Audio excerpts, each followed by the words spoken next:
Di November 2022 ini saya coba memutuskan untuk expand lah. Saya mau coba buka usaha sendiri logistik. Kenapa mau buka usaha sendiri? Karena saya lihat dunia logistik ini ya cakupannya cukup luas.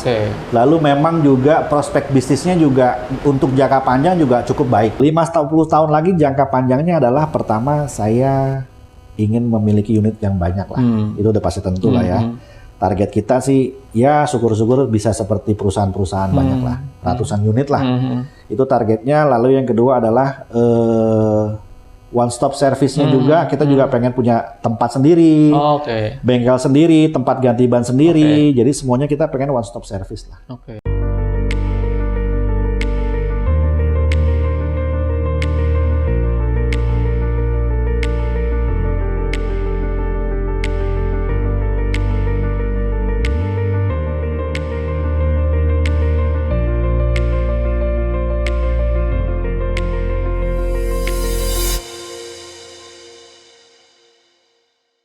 Baik, sekarang saya bersama dengan Bapak Bani Nur Hidayatullah selaku owner dari Asari Prama Logistik.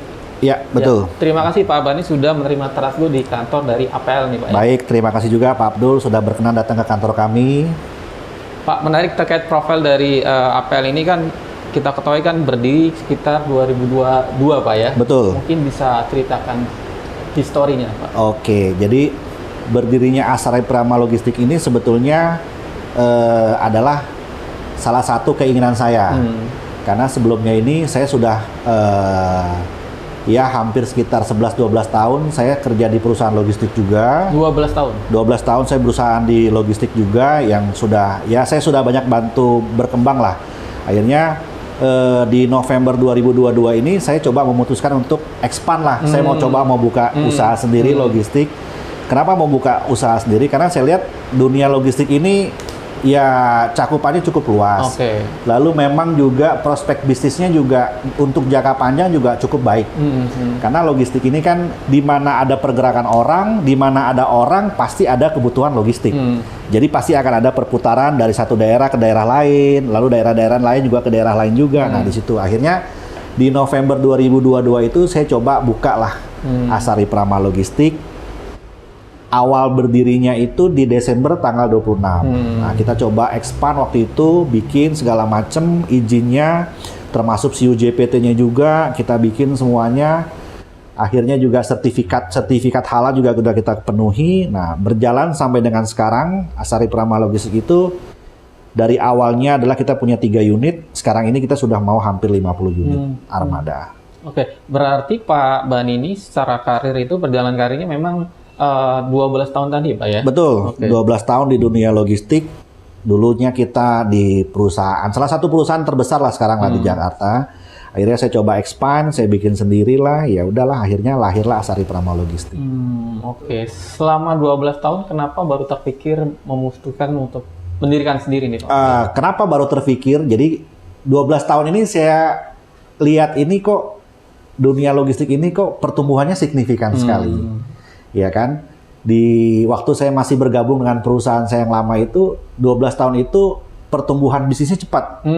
Jadi dari mulai sedikit setiap tahun itu selalu pertumbuhannya sangat signifikan. Akhirnya saya lihat, ya kan, saya lihat dunia logistik ini selama kita mempunyai pertama customer yang berkompeten, dalam arti kata itu customer yang perusahaan-perusahaan besar lah.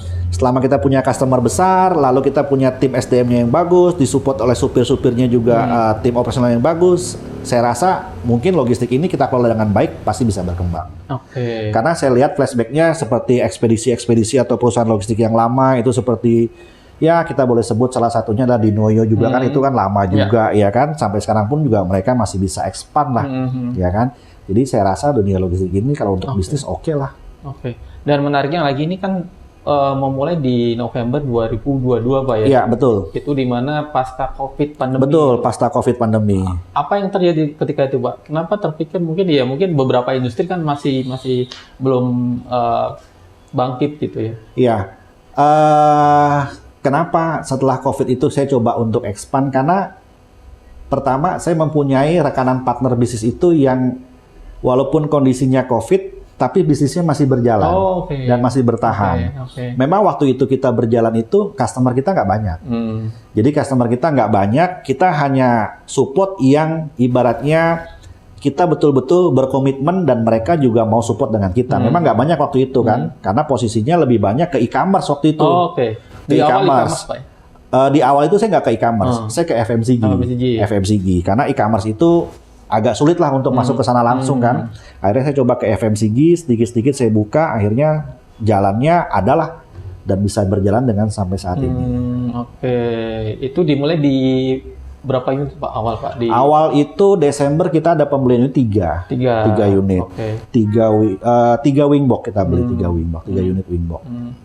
Wingbox artinya itu ya emang startnya di FMCG Pak ya? Iya betul, startnya di FMCG itu ya di wingbox. Oke.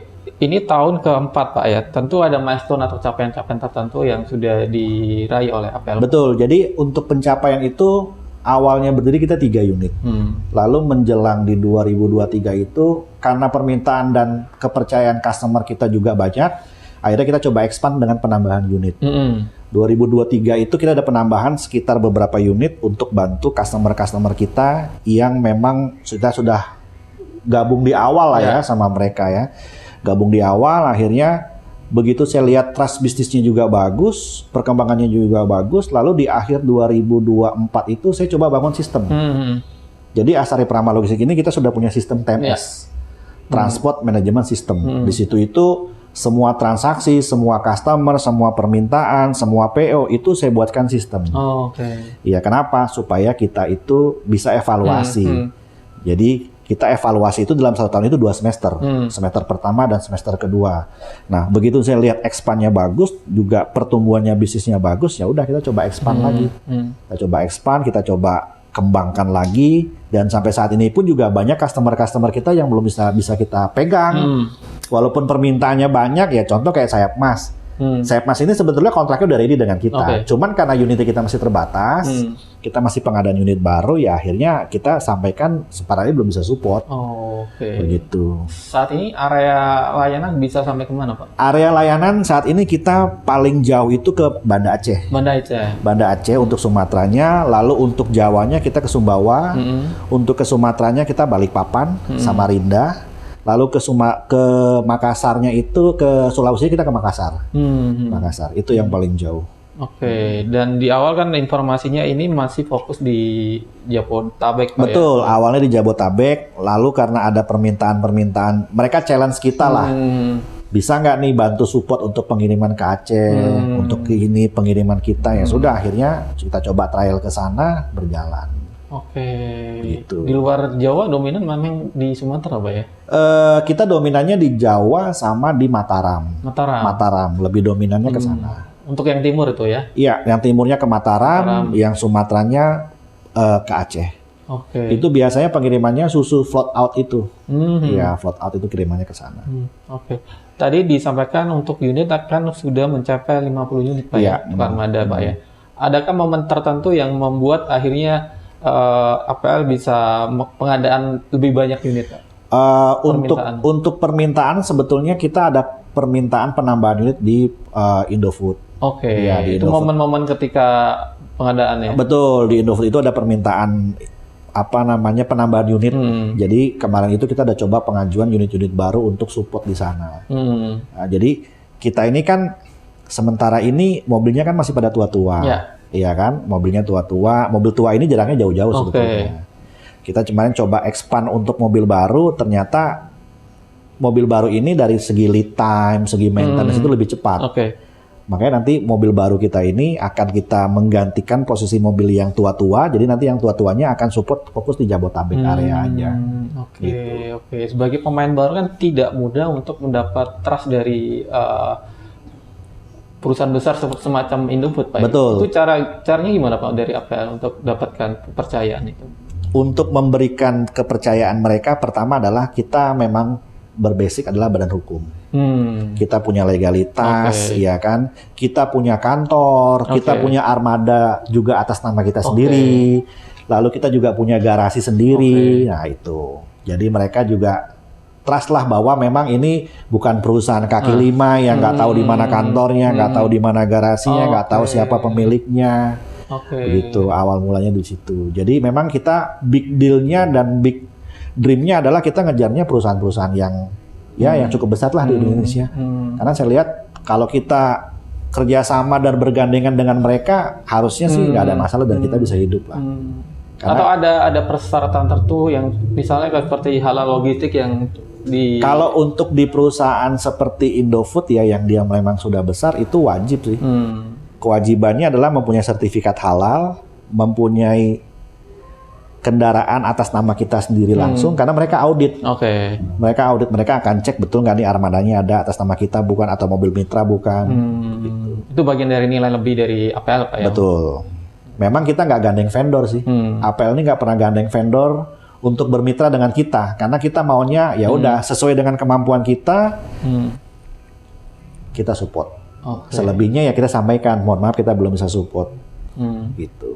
Kalau dari data yang ada kan untuk jumlah pelanggan yang sudah dilayani APL kan di atas 300.000 Pak ya? Iya. Mungkin bisa ceritakan Pak?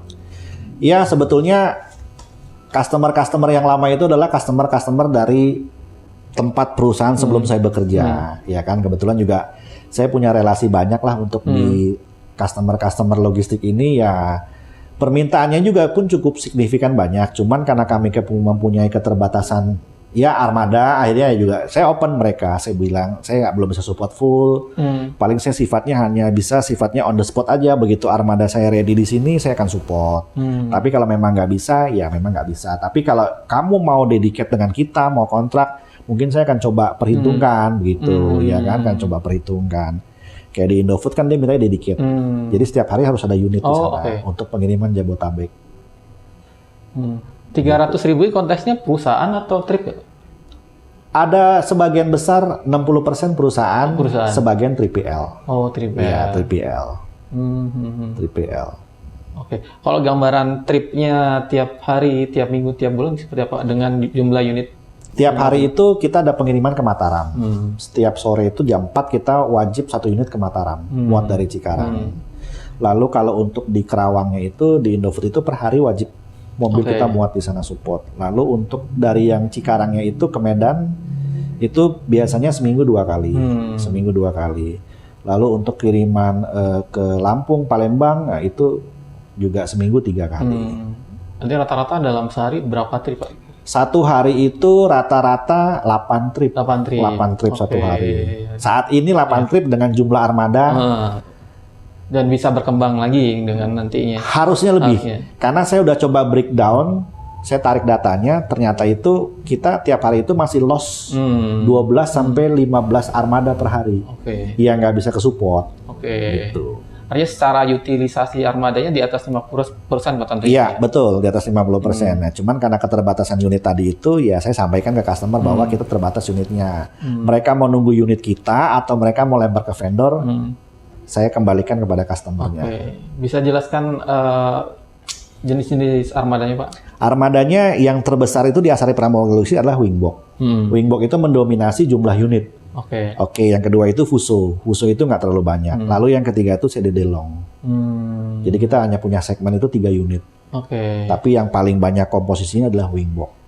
Dengan dominan rute-rute jauh Pak ya? Rute-rute jauh semua. Rute jauh. Berarti yang untuk CDD itu yang untuk dalam kota atau gimana? CDD-nya juga biasanya dia ke Jawa Timur. Jadi rutenya CDD itu ya dari barat ke timur, udah itu aja. Nggak terlalu jauh sih kalau CDD-nya. Pak, mau mulai dari Jawa tentunya Pak. Tentu kan ketika memutuskan ekspansi di luar Jawa kan ada tantangan tertentu Pak ya. Iya. Entah itu di jalan, entah itu operasional. Bisa diceritakan Pak tantangannya? Jadi kalau tantangan itu selalu pasti ada ya. Apalagi rute yang belum pernah kita masuk ke sana. Nah, biasanya kalau kita dapat rute baru, saya akan panggil drivernya dulu. Saya akan panggil drivernya dulu, lalu saya akan mapping. Saya akan mapping rutenya mana yang harus dia masukin, yang harus dia jalanin. Nah, sebelum dia berangkat, saya coba koordinasi dengan wilayah. Biasanya kan kita kan pakai kawalan nih. Kawalan eksternal lah. Kawalan eksternal, kita akan coba komunikasi, kita akan ada kiriman ke wilayah A. Ya kan, biasanya dominannya seperti apa di sana. Oh, mereka akan info nih, oh nanti kalau ke sana itu harus masuknya jam sekian. Lalu keluarnya juga pun jam sekian, ya kan. Biasanya kalau daerah-daerah yang rawan, mereka akan bantu kita untuk kawal. Nanti bantu kita untuk kawal dari mobil itu mau masuk kota sampai dengan ke tempat bongkaran, dari tempat bongkaran kembali lagi ke luar dari kota itu.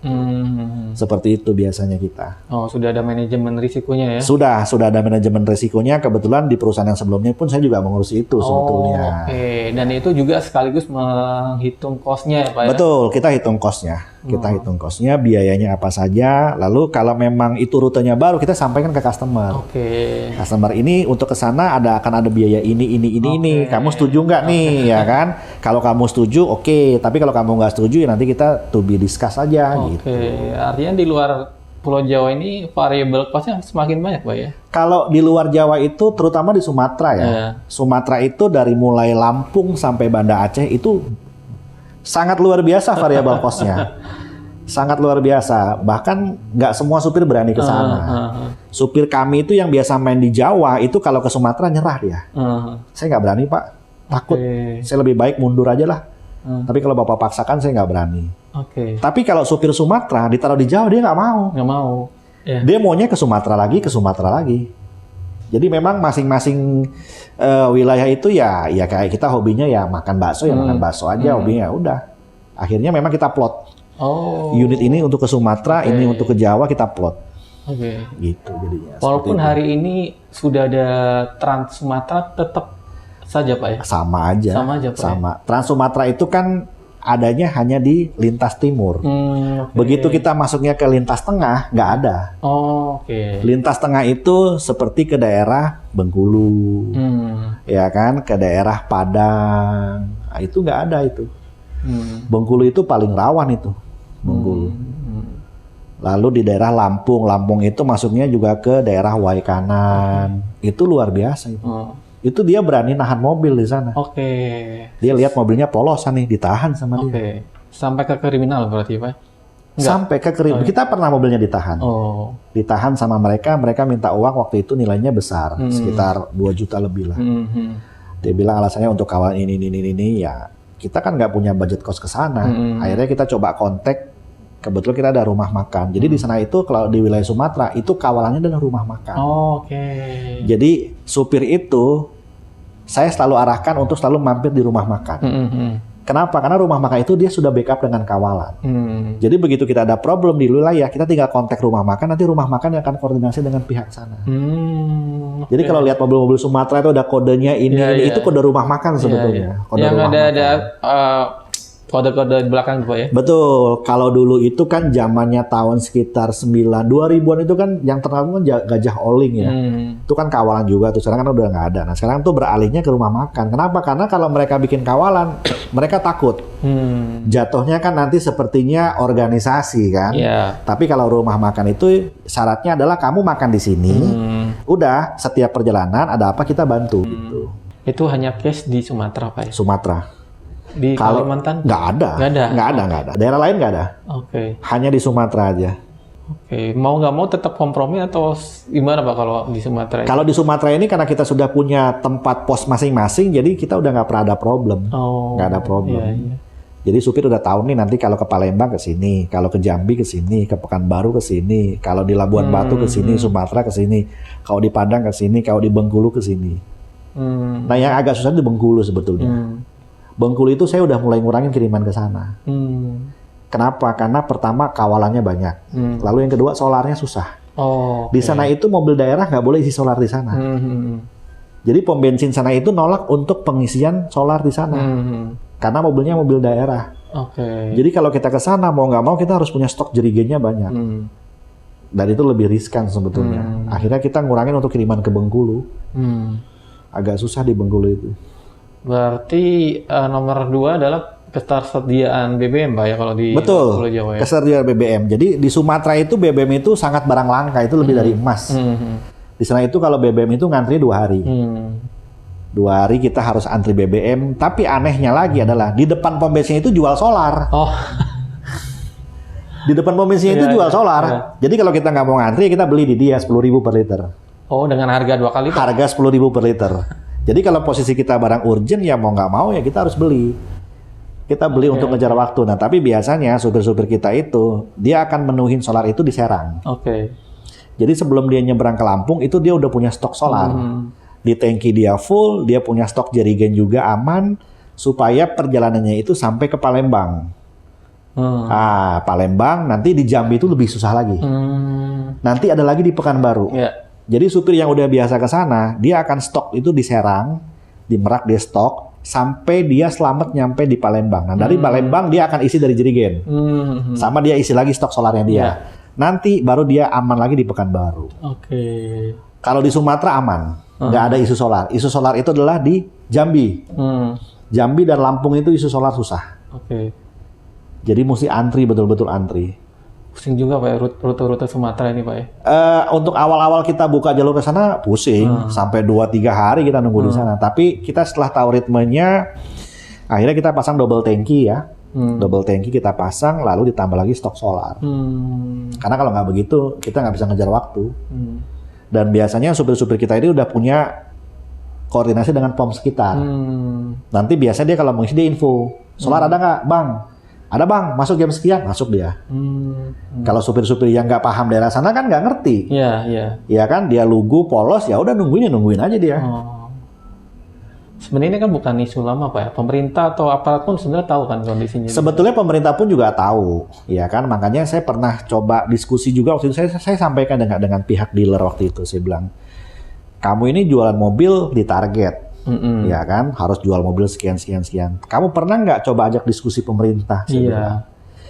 Kamu jualan mobilnya bertambah setiap tahun, tapi kuota BBM-nya nggak ditambah sama pemerintah. Ini nggak imbang, saya bilang begitu. Ini jomplang. Jadi nanti yang perang itu adalah yang di bawah, yang di lapangan. Kalau di Jawa itu nggak ada isu solar. Solar itu isunya itu di Kalimantan, di Makassar, di Sumatera. Saya pernah ke Kalimantan Timur, ke Balikpapan. Itu kan kilang minyak di sana kan. Ya, begitu saya mendarat di Kalimantan, saya coba rental mobil di sana, ya kan. Saya mau coba isi Pertalite. Orang yang rentalnya bilang di sini nggak ada Pertalite Pak. Hanya ada tulisannya dari pom bensin Pertalite. Aktualnya nggak ada. Kita semua isi Pertamax. Lah, itu kan belakang kilang minyak. Iya betul, tapi nggak ada. Di sini nggak kayak di Jakarta Pak. Kalau diviralkan baru rame. Di sini siapa yang mau viralkan? Kalau wilayah. Oh, ternyata di daerah itu ternyata lebih sulit daripada di kota. Kalau di kota-kota besar itu sedikit-sedikit kita bisa viralkan kan. Tapi kalau di wilayah itu siapa yang mau viralkan? Akhirnya mereka mau nggak mau terima kenyataan. Seperti itu sebetulnya kondisi-kondisi di daerah ya. Ngeri-ngeri Pak.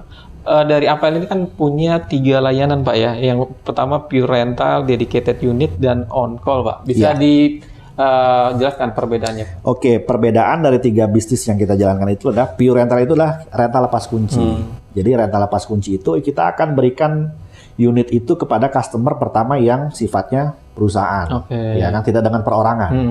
Dengan perusahaan kita tahu perusahaannya, lalu kita tahu kebutuhannya apa, sistem kerjanya seperti apa, muatannya apa, ya kan. Nah, begitu kita sudah hitung cost-nya, kita akan berikan penawaran rentalnya. Nah, begitu mereka kita kasih 2 opsi. Kamu mau second unit atau unit baru? Ya kan, kalau unit baru harganya sekian, kalau unit second harganya sekian. Lalu apa saja yang didapatkan dari pure rental ini? Pertama, servis itu menjadi tanggung jawab kami. Servis menjadi tanggung jawab kami, perbaikan, ban, maintenance, surat-surat kami. Tapi kalau memang mereka mau maintenance sendiri nggak apa-apa, kita juga open. Tapi kita juga harus tahu historinya, ya kan? Mereka servisnya berapa ribu kilometer, lalu apa spare part yang digunakan, lalu pelumasnya apa mereka pakai, itu untuk yang pure rental. Pure rental ini biasanya pakai jangka waktu, minimal 6 bulan, maksimal setahun. Maksimal setahun. Jadi kalau rentalnya cuma 1, 2, 3 bulan kita nggak bisa support. Karena rental ini kan kita butuh penanganan khusus. Jadi kita maunya yang long term. Setahun, 6 bulan minimal ya. Kalau yang on call itu sifatnya adalah unit. Jadi misalkan unit kita ada di Jabotabek, ada di Jakarta nih, ya kan.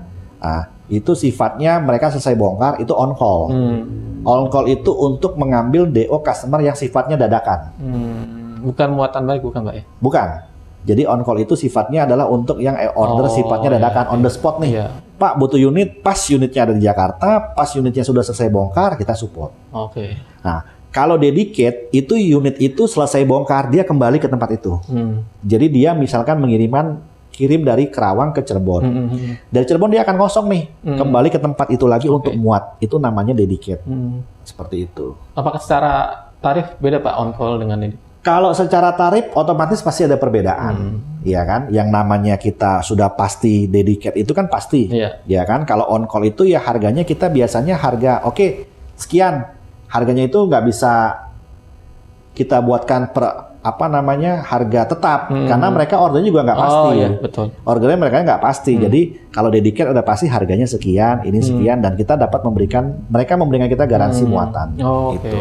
Dari ketiga layanan tadi yang paling berkontribusi Pak? Yang paling berkontribusi adalah di dedicate. Dedicate. Karena tiap bulan pasti dia. Udah pasti.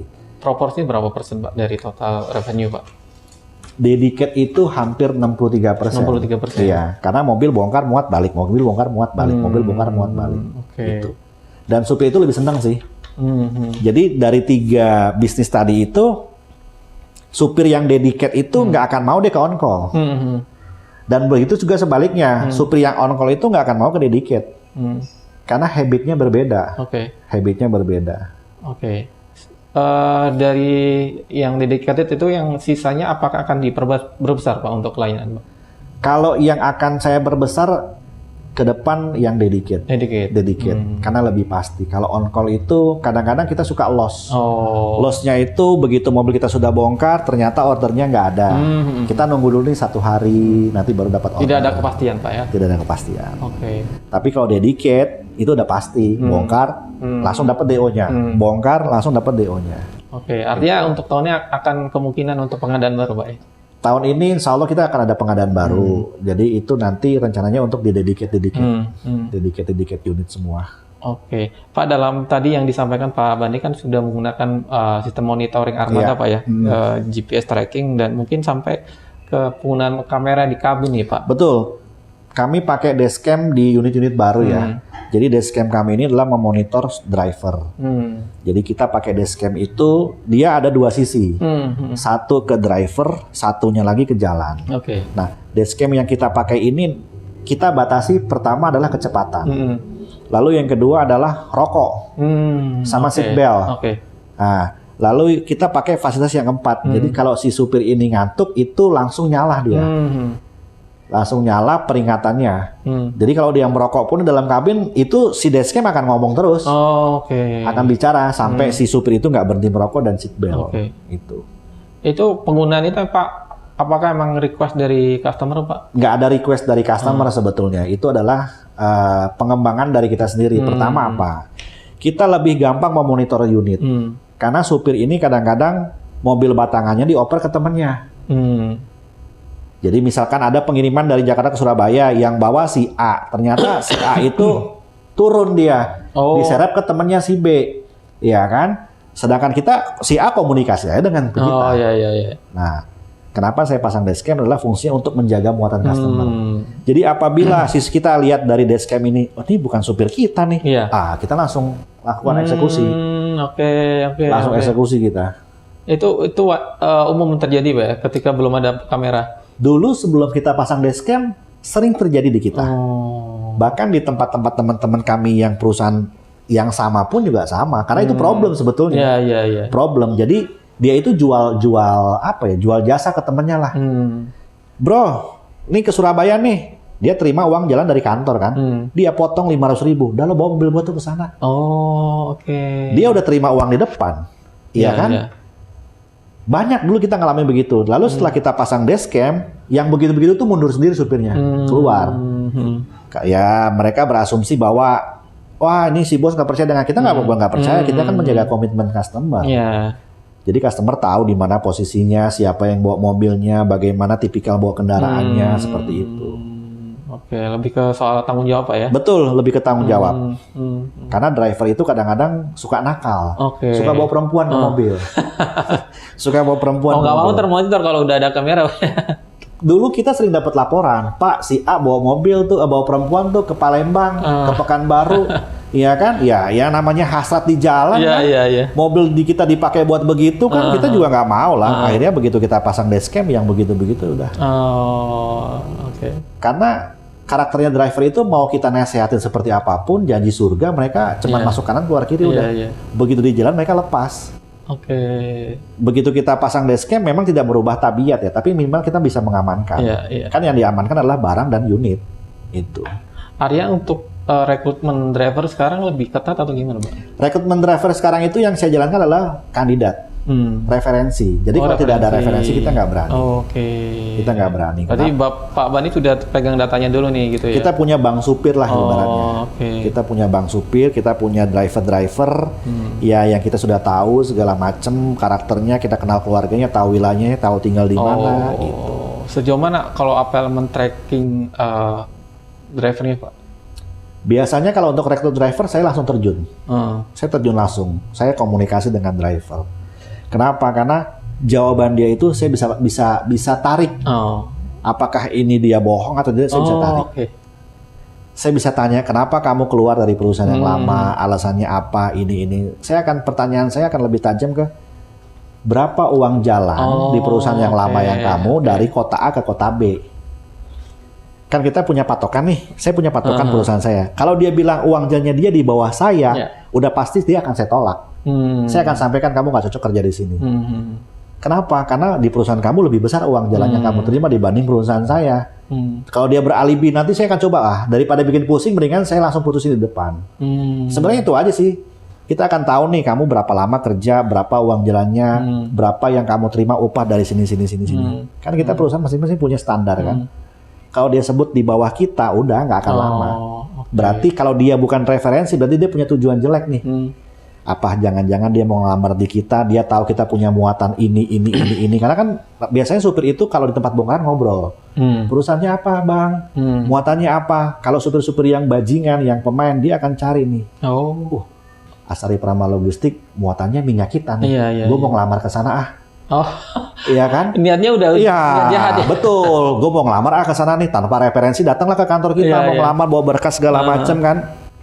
Pak, saya mau ngelamar Pak, gini nih ya kan. Biasanya kan langsung ke saya nih. Saya tanya kan, pasti pertanyaan saya adalah dalam. Kamu kerja di mana sebelumnya? Ya kan, kenapa keluar?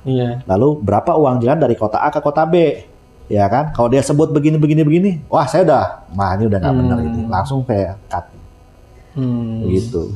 Berarti perekrutan yang ketat ini bagian dari mitigasi resiko, Pak ya? Betul, mitigasi resiko. Kita tidak mau mengambil resiko terlalu besar. Jadi kita memang membatasi.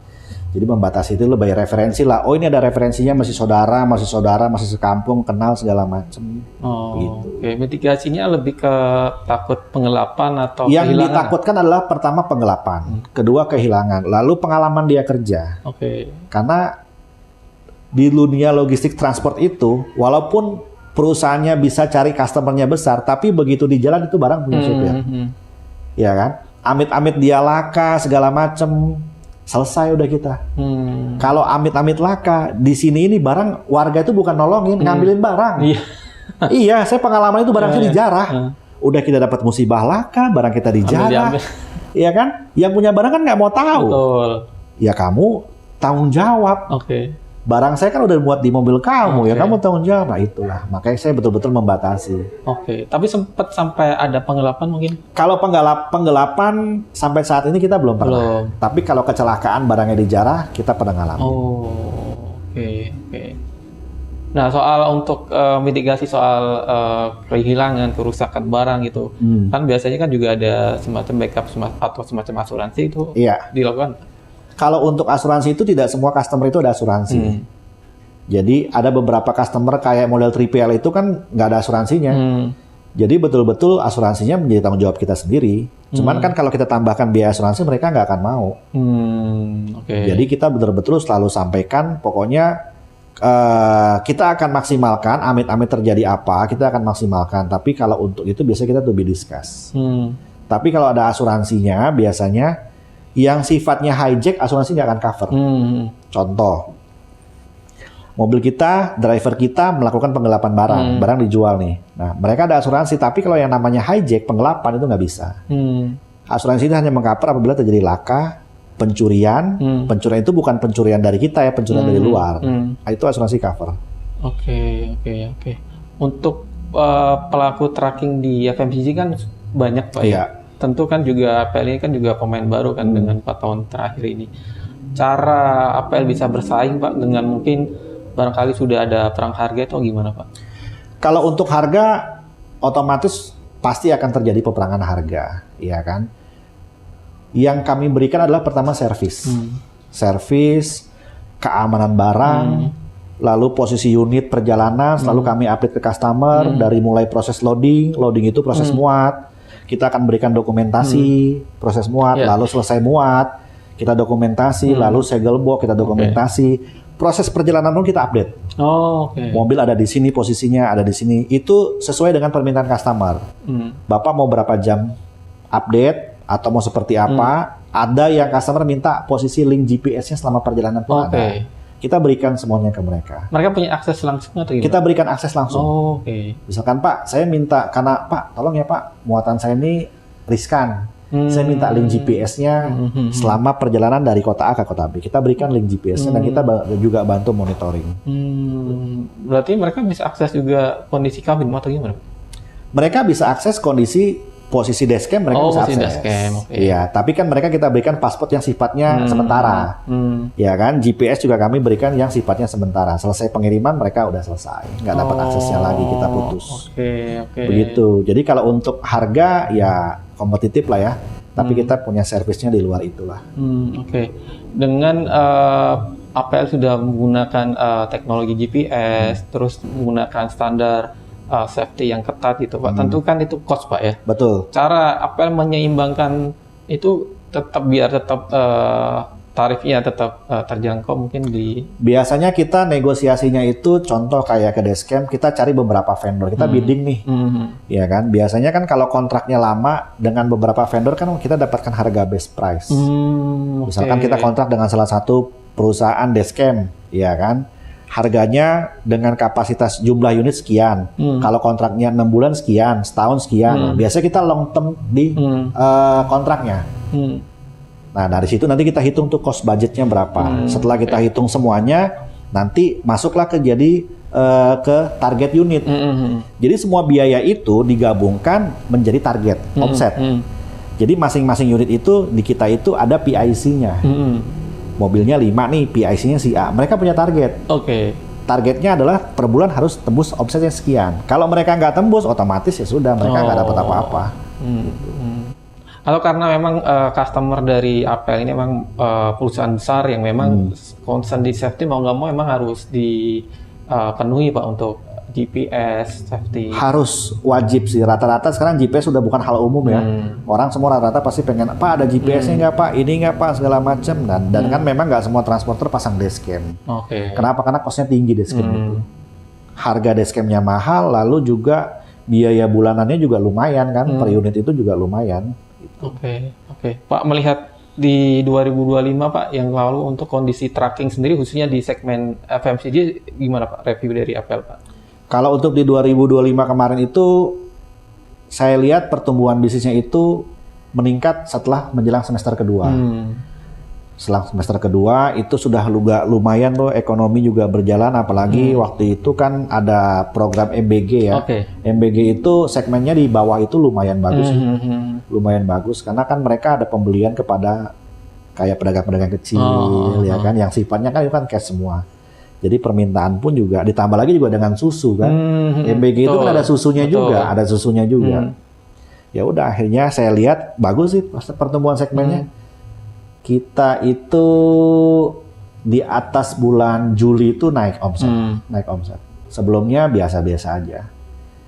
Jadi saya lihat pertumbuhannya juga bagus, lalu permintaan pasarnya juga lumayan banyak. Customer-customer kita yang lama juga banyak minta tambahan unit juga ke kita sama tambahan rute. Gitu. Artinya secara nggak langsung MBG ini berpengaruh Pak ya? Kalau saya lihat di sektor bawah itu MBG ini berpengaruh ya, di bawah-bawah itu berpengaruh karena kan MBG itu kan sifatnya di bawah ya. Dia kan pembeliannya juga langsung ke pedagang-pedagang pasar, UMKM. Jadi saya lihat juga memang lumayan sih. Lumayan baik lah. Oke, untuk di tahun ini Pak, proyeksinya seperti apa? Di 2026 ini kita proyeksinya di Asari Prama Logistik ini adalah pertama penambahan unit. Lalu kedua pengembangan customer, ya kan? Kita akan coba mengurangi customer yang 3PL. Kita akan lebih fokus ke customer yang besar, itu. Yang dedicated itu ya? Betul, yang dedicated. Itu progresnya di situ. Karena tahun ini kita ada penambahan unit yang juga lumayan cukup banyak. Mungkin bisa dijabarkan lagi Pak soal FMCG ini dominan muatan apa, Pak? FMCG ini biasanya muatannya bahan baku, makanan dan makanan jadi. Itu aja sih. Makanan jadi sama bahan baku. Dengan rute dari pabrik ke distributor gitu Pak? Iya, biasanya rutenya ada MT dan GT. MT itu ke modern trade. Kalau GT itu ke gudang dia. Biasanya gudang-gudangnya kayak Indomarko, itu ke gudang. Tren saat ini untuk target tahun ini apa Pak? Untuk selain tadi untuk pengadaan armada Pak?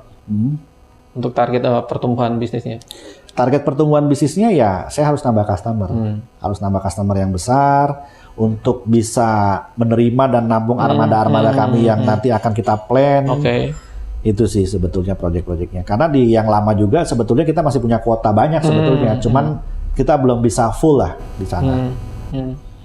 Apakah akan melirik industri lain? Karena seperti kayak e-commerce atau yang lain Pak?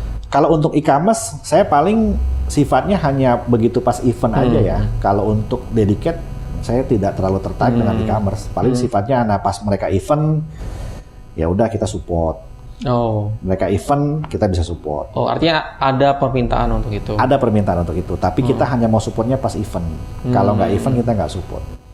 Di luar itu Pak, ini kan kalau APL kan masih dry ya? Iya. Kalau cold chain dengan juga trennya naik, apakah sudah ada permintaan? Kalau cold chain ada beberapa permintaan, tapi memang kita nggak mau mengembangkan ke sana, ya kita nggak ambil peluang ke sana.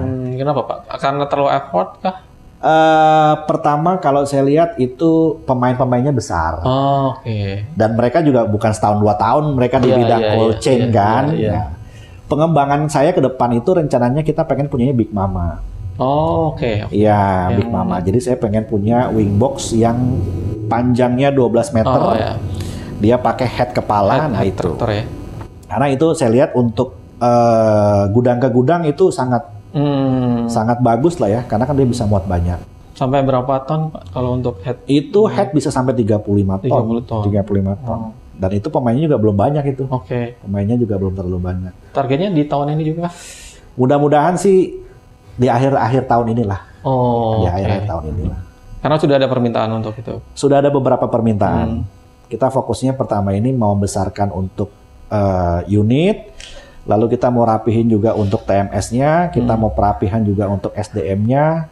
Lalu kita mau rapihkan juga untuk operasionalnya. Begitu semua mereka sudah siap semua, baru kita tinggal expand, penambahan unitnya, lalu penambahan customer-nya.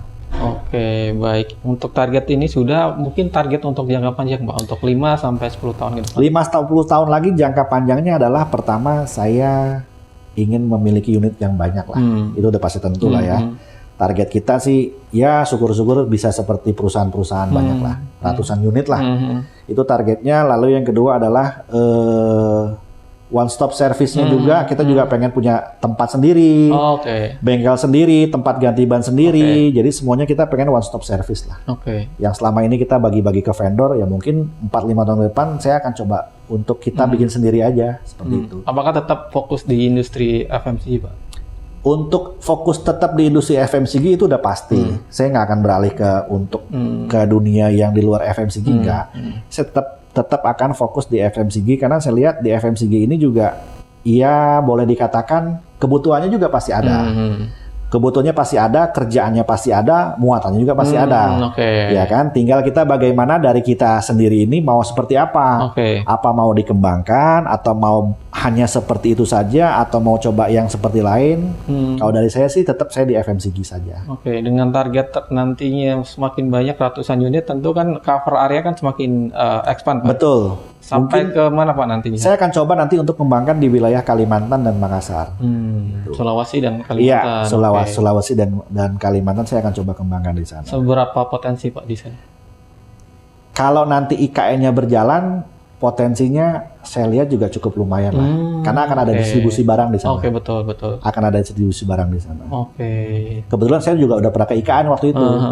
Saya lihat, waduh ini kalau potensinya kalau ini juga boleh nih, bagus nih, ya kan. Sudah ada beberapa perusahaan besar juga yang sudah mulai expand ke sana. Kayak Bilog juga udah mulai ke sana. Oke, logistik juga banyak masuk ya? Sudah, Bilog sudah masuk ke sana. Ada beberapa saya lihat, oh ini udah masuk ke sini juga, tapi nggak semuanya lah ya. Ya. Kalau yang Sulawesi apa yang menarik, Pak? Sulawesi itu yang menarik adalah dia itu sedang berkembang di dunia e-commerce-nya berkembang. Oh, oke. Dunia e-commerce-nya berkembang. Jadi untuk pengiriman wilayah dari Sulawesi ke kota-kota yang lain. Itu. Tapi Sulawesi itu agak lumayan panjang lah waktu berkembangnya lah. Mungkin yang akan segera itu ya mungkin Kalimantan. Oke, terima kasih Pak Bani untuk waktunya. Sama-sama Sukses Pak Abdul. untuk apel, Pak. Terima kasih juga untuk waktunya juga. Ya.